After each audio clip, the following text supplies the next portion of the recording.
Hello friends, आप सभी का मेरे चैनल में बहुत बहुत स्वागत है। मैं हूं अंकित सिंह और आप देख रहे हैं exam booster bye Ankit Singh. तो देखिए, आप लोगों को ये जानकर बहुत खुशी होगी कि अब अंकित सर जो है पॉलिटी भी पढ़ाएंगे और मैं धीरे धीरे सभी सब्जेक्ट्स आपके स्टार्ट करूंगा और वो सारे सब्जेक्ट्स जो आपके एग्जाम्स के लिए मोस्ट इंपॉर्टेंट है, वो पूरा जीएस मैं इसी के माध्यम से आपको पूरा कवर कराऊंगा।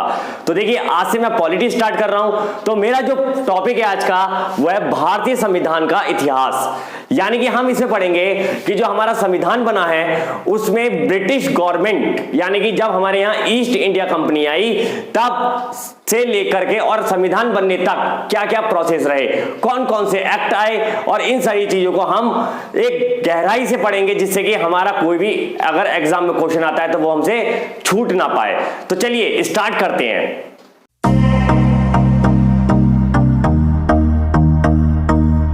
देखिए, अब लेक्चर स्टार्ट करने से पहले मैं आपको थोड़ा सा बताना चाहूंगा कि भारतीय संविधान का इतिहास जानने से पहले मैं संविधान क्या है और आखिर इसकी उपयोगिता क्या है इसका जिक्र करना चाहूंगा। तो भारतीय संविधान प्रशासनिक प्रावधानों का एक दस्तावेज है। ये तो एक लाइन में इसकी डेफिनेशन हो गई क्या, कि भारतीय संविधान प्रशासनिक प्रावधानों का एक दस्तावेज है। इस दस्तावेज में लिखा हर एक शब्द हमारी सरकार की मूल संरचना को निर्धारित करता है। यानी कि जो हमारी सरकार है, जो हमारी सरकार बनती है, वो किस पर डिपेंड होती है? वो हमारे देश के संविधान पर डिपेंड होती है। अब प्रत्येक सरकार संविधान के अनुसार काम करती है। जैसे कि मैंने आपको बताया भी, सरकार के अधिकार, गतिविधि, उसकी कार्यशैली, उसकी बनावट, सरकार को क्या करना है क्या नहीं करना है, ये सब जो है किसमें परिभाषित है? हमारे भारतीय संविधान में लिखा हुआ है। और आपने देखा होगा कि जब हमारे यहां सरकार बनती है, चाहे मुख्यमंत्री की सरकार बनती है या प्रधानमंत्री की सरकार बनती है या हमारे राष्ट्रपति भी बनते हैं, तो वो भी शपथ जो लेते हैं वो संविधान के अकॉर्डिंग लेते हैं और जो संविधान में लिखा हुआ है उसी के अनुसार उन्हें अपने कार्य करने की शक्तियां प्रदान होती हैं। तो चलिए आगे देखते हैं। अब देखिए, तो सबसे पहले जो हमारा एक्ट लाया गया वो कौन सा लाया गया? Regulating act 1773। यानी कि ये बात जब की है जब हमारे देश में ब्रिटिश गवर्नमेंट ने आना स्टार्ट किया और हमारे देश में ईस्ट इंडिया कंपनी को स्थापित किया गया, तब हमारे देश को चलाने के लिए उन्होंने संविधान की मांग रखी। अब जब सबसे पहले रेगुलेटिंग एक्ट आया तो उसका संबंध किससे था? वो था बंगाल के शासन से। क्वेश्चन हमारा ये आता है कि रेगुलेटिंग एक्ट 1773 का संबंध किस शासन से है? तो याद रखेंगे, बंगाल के शासन से। और सबसे पहले जो हमारे यहाँ ईस्ट इंडिया कंपनी ने स्थापना की गई थी वो कहाँ की गई थी? वो आपके बंगाल में ही की गई थी।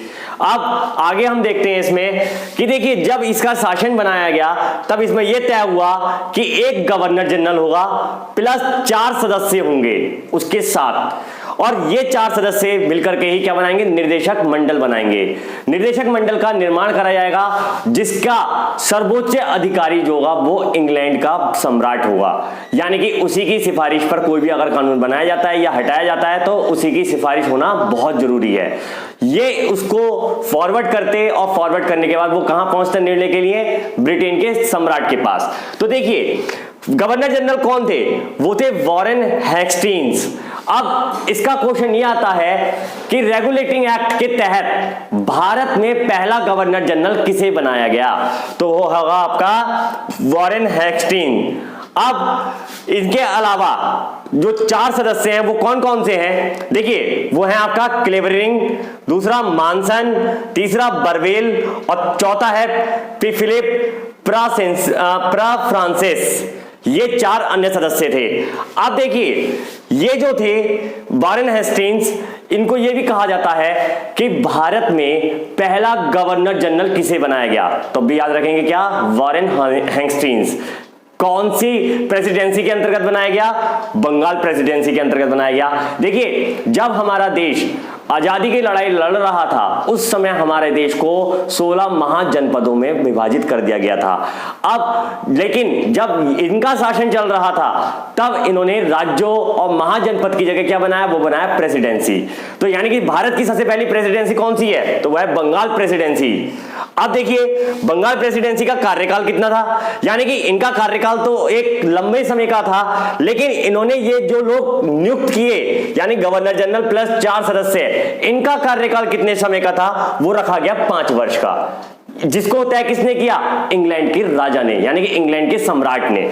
अब देखिए जब ये हो गया तय, उसके बाद यहां पर हुआ क्या, यहां पर 2 प्रेसिडेंसी और बनाई गई। वो कौन कौन सी बनाई गई, बंबई एवं मद्रास, ये 2 नई प्रेसिडेंसी और बनाई गई। लेकिन इनका जो कार्य क्षेत्र था वो क्या था, वो था बंगाल प्रेसिडेंसी। यानी कि अब हमारे यहां पर कितनी प्रेसिडेंसी हो गई, 3 प्रेसिडेंसी, लेकिन तीनों का संयुक्त जो आपका गवर्नर जनरल बनाया गया, वो किसे बनाया गया, वो बनाया गया वॉरेन हेस्टिंग्स को। यानी कि ये बाद में 3 प्रेसिडेंसी के संयुक्त गवर्नर जनरल नियुक्त किए गए। अब जब हमारे यहां 3 प्रेसिडेंसी बन गई तो उनका कार्य भी कैसा हो गया, संयुक्त कार्य हो गया। अब जब ये बन गया तब हमारे यहां पर उच्चतम न्यायालय की मांग की गई, यानी ब्रिटिश गवर्नमेंट ने कहा कि अगर कोई कल को कोई केस होता है, जैसे कि दीवानी का केस होता है या फौजदारी का केस होता है, उसको निपटाने के लिए एक न्यायालय भी होना बहुत जरूरी है। तब इंग्लैंड ने इस सिफारिश पर भारत में उच्चतम न्यायालय यानी कि सुप्रीम कोर्ट की स्थापना की। और जब सुप्रीम कोर्ट की स्थापना की गई तब उसमें यह तय किया गया कि एक मुख्य न्यायाधीश होगा और 3 अन्य न्यायाधीश होंगे। ठीक है, अब क्वेश्चन ये आता है, ब्रिटिश सरकार में भारत में पहला मुख्य न्यायाधीश किसे बनाया गया। तो देखिए ये क्वेश्चन आपको कोई नहीं बताएगा, लेकिन मैं बता रहा हूं आपको, यानी कि अंकित सर बता रहे हैं आपको। इसका है सर एलिजा इम्पे। यानी कि मैं आपसे बात करूं कि ब्रिटिश गवर्नमेंट में स्थापित की गई सुप्रीम कोर्ट में प्रथम मुख्य न्यायाधीश किसे बनाया गया, तो याद रखेंगे सर एलिजा इम्पे। इसको हम याद कर लेते हैं, एलिजाबेथ से भी याद कर सकते हैं, क्योंकि इस समय जो ब्रिटेन की महारानी है वो एलिजाबेथ सेकंड है। तो एलिजा याद रहेगा तो इम्पे भी वहां पर ऑप्शन में दिख करके आपको याद आ जाएगा। तो अब मैं बात करता हूं आपसे, ये तो थी ब्रिटिश गवर्नमेंट, लेकिन जब हमारा देश आजाद हुआ तब स्वतंत्र भारत में सुप्रीम कोर्ट की पुनः स्थापना की गई, जो कि वर्तमान में दिल्ली में स्थित है। अब भारत में जो सुप्रीम कोर्ट बनाया गया 1947 में, तब उसके प्रथम मुख्य न्यायाधीश जो बने वो बने हीरालाल जे कानिया। यानी कि ये स्वतंत्र भारत में पहले मुख्य न्यायाधीश बनने का इन्हें गौरव प्राप्त हुआ। अब वर्तमान में कौन है, वर्तमान में है आपके एस अरविंद बोबड़े, शरद अरविंद बोबड़े। यानी कि अगर आपको ये मुख्य न्यायाधीश भी पूरी लिस्ट सीरियल से पढ़नी है तो आप उसका भी वीडियो मेरे चैनल पर देख सकते हैं। मैंने आपको मुख्य न्यायाधीश का एक अलग ही वीडियो प्रोवाइड कराया गया है मेरे द्वारा, और वो आप जल्दी से देखिए क्योंकि वो भी आपके एग्जाम के लिए मोस्ट इंपॉर्टेंट है। तो चलिए आगे देखते हैं। आप देखिए हमने ये पढ़ लिया कि बंबई और मद्रास और बंगाल ये तीनों संयुक्त प्रेसिडेंसी बन गई और उनका गवर्नर जनरल किसको बनाया गया, वो बनाया गया वॉरेन हेस्टिंग्स को। लेकिन देखिए जब ये सिंगल प्रेसिडेंसी थी तब यहां पर डोनेशन राशि जो हुआ करती थी वो हुआ करती थी 500 पौंड।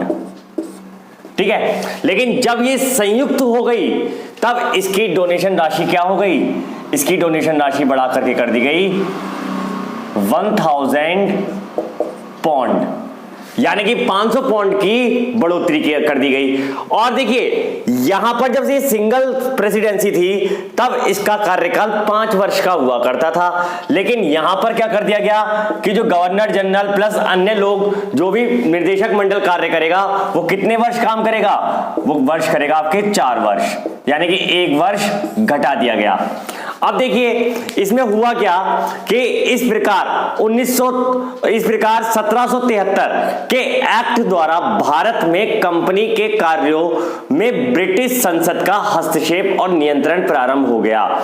यानी कि जो ईस्ट इंडिया कंपनी थी उस पर जो कंट्रोल हो गया वो किसका हो गया, वो हो गया ब्रिटिश संसद का। अब कंपनी के शासन के लिए पहली बार यहां पर लिखित संविधान प्रस्तुत किया गया।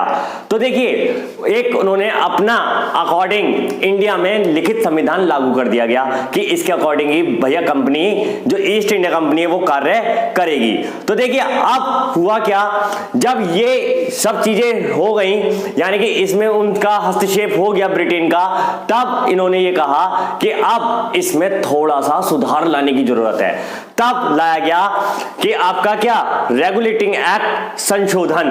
तो देखिए आगे देखते हैं। अब देखिए, जब रेगुलेटिंग एक्ट आया हमारे यहां तो उसमें कुछ कमियां थी और उन कमियों को खत्म करने के लिए उस एक्ट में संशोधन किया गया। तो उसमें संशोधन जो हुआ वो कब हुआ, 1781 में। देखिए ये मोस्ट इंपॉर्टेंट क्वेश्चन है। क्वेश्चन आया था कि रेगुलेटरी एक्ट में पहली बार संशोधन कब हुआ, तो वो कब हुआ, 1781 में। अब क्या हुआ कि इसमें ईस्ट इंडिया कंपनी के अधिकारी प्लस सर्वोच्च न्यायालय दोनों के कार्य क्या कैसे कर दिए गए, पृथक पृथक कर दिए गए और उनकी सीमाएं बांध दी गई कि आप केवल इतना ही काम करेंगे, आप एक दूसरे के कामों में टांग नहीं अड़ाएंगे। तो फिर जब ये सब चीजें तय हो गई तब इसमें ये संशोधन हुआ। अब इसके बाद जो आया 1784 ईस्वी का पिट्स एक्ट, यानी कि ये जो एक्ट था ये इसके सारे दोषों को खत्म करने के लिए लाया गया एक्ट था। यानी ब्रिटिश गवर्नमेंट ने अपनी छवि सुधारने के लिए ये एक्ट लेकर आई।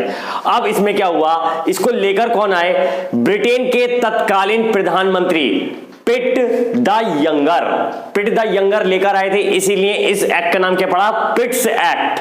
अब ये इन्होंने ये जो एक्ट अपना पेश किया ब्रिटिश संसद में, वो कब किया, वो किया 1784 में। इस एक्ट के तहत यह कहा गया कि राजनीतिक दल आपका अलग होगा और वाणिज्यिक कार्य अलग होंगे, यानी कि ये दोनों को अलग अलग हिस्सों में बांट दिया जाएगा। अब जब वाणिज्य, यानी कि देखिए राजनीतिक मीन्स होता है पॉलिटिकल और वाणिज्यिक मीन्स होता है कॉमर्शियल, इन दोनों को अलग अलग रूप से बांट दिया जाएगा। अब इसके जो निर्देशक मंडल को कंपनी के व्यापारिक मामलों की अनुमति तो दी गई, लेकिन राजनीतिक मामलों के लिए एक अलग डिपार्टमेंट बनाया गया और उसका नाम क्या रखा गया, उसका नाम रखा गया आपका प्रबंधन निकाय। प्रबंधन निकाय का एक नया डिपार्टमेंट बनाया गया और इस प्रकार यहां पर क्या हो गया, देखिए अभी तक यहां तक जो आपकी जो चल रही थी वो केवल सिंगल प्रणाली कार्य चल रहा था, लेकिन अब यहां पर क्या हो गया, द्वैध मींस दो चीजों में बटा हुआ द्वैध शासन प्रणाली लागू कर दी गई। क्वेश्चन आता है कि द्वैध शासन प्रणाली इनमें से कौन से एक्ट में लागू की गई, तो वो कौन सा है, वो आपका पिट्स एक्ट है। या पिट्स एक्ट भारत में कब लाया गया, वो लाया गया 1784 में। कौन से प्रधानमंत्री द्वारा लाया गया, वो है पिट द यंगर। क्लियर हो गया, चलिए आगे देखते हैं। अब देखिए हमारा रेगुलेटिंग एक्ट पढ़ लिया हमने, पिट्स एक्ट पढ़ लिया, उसके बाद हमारे देश में भैया चार्टर एक्ट लाए गए। अब क्वेश्चन ये आता है कि ब्रिटिश सरकार में भारत में कितनी बार चार्टर एक्ट लेकर आया गया, तो देखिए हम याद कर लेंगे, वो 4 बार लेकर आया गया। कब कब, 1793, 1813, 1833 और 1853। तो जो रेगुलेटिंग एक्ट था उसमें संशोधन करने के बाद भी उसमें कुछ दोष रह गए, तो लाया गया पिट्स एक्ट। पिट्स एक्ट में भी कुछ संशोधन किए गए, तब लाया गया हमारा चार्टर एक्ट। तो चार्टर एक्ट 1 जो था वो कब लाया गया, 1793 में। 1793 में कंपनी के समस्त कर्मचारियों का वेतन भारतीय राजस्व यानी कि इंडियन रेवेन्यू के माध्यम से दिए जाने लगा। यानी कि यह तय हुआ कि अब जो ब्रिटिश गवर्नमेंट है वो उनका भार नहीं उठाएगी, इंडिया में जो भी कारोबार हो रहा है उससे जो भी रेवेन्यू मिल रहा है उसके माध्यम से ही उनको वेतन भारतीय राजस्व के माध्यम से ही दिया जाएगा। फिर आया हमारा 1813 ईस्वी का चार्टर एक्ट, यानी कि सेकेंड टाइम जो आया उसमें कहा गया कि जो ईस्ट इंडिया कंपनी है वो भारत के साथ व्यापार नहीं करेगी। क्यों, क्योंकि इससे उनके संसाधन, उनका यह मानना था कि इससे हमारे जो संसाधन है वो केवल सीमित होकर के ही रह जा रहे हैं। अब उन्होंने कहा कि हम दूसरे देशों के साथ इसका व्यापार स्टार्ट करेंगे। तो उन्होंने जो देश चुना उस देश का नाम है चाइना, यानी कि चीन के साथ उन्होंने सबसे पहले चाय का जो है व्यापार स्टार्ट किया। और व्यापार स्टार्ट करने के बाद यानी कि चार्टर एक्ट 1813 में चीन के साथ कौन सी वस्तु के व्यापार के लिए द्वार खोले गए, तो वो खोले गए चाय के व्यापार के लिए। प्लस भारतीयों के लिए शिक्षा क्षेत्र के लिए इन्होंने 1 लाख रुपए देने की घोषणा की। यानी कि इन्होंने कहा कि हम भारतीयों के लिए एजुकेशन सेक्टर में 1 लाख रुपए खर्च करेंगे। फिर आया हमारा तीसरा चार्टर एक्ट, तीसरे चार्टर एक्ट जो कि आया 1833 में। इसमें क्या हुआ कि अभी तक हम ये पढ़ रहे थे कि हमारे देश में 3 प्रेसिडेंसी बनी। पहली बनी बंगाल, दूसरी बनी आपकी कौन सी बंबई, और तीसरी बनी मद्रास। तो तीनों का जो संयुक्त गवर्नर जनरल बनाया गया वो किसको बनाया गया था? आपका वॉरेन हेस्टिंग्स को। लेकिन यहां पर तीसरा जब चार्टर एक्ट लेकर आया गया तब यह कहा गया कि संपूर्ण भारत का केवल एक ही गवर्नर जनरल होगा। वो कौन होगा? उसका नाम होगा लॉर्ड विलियम बेंटिक। और कई बार क्वेश्चन एग्जाम में आ चुका है कि ब्रिटिश सरकार में भारत का प्रथम गवर्नर जनरल किसे बनाया गया?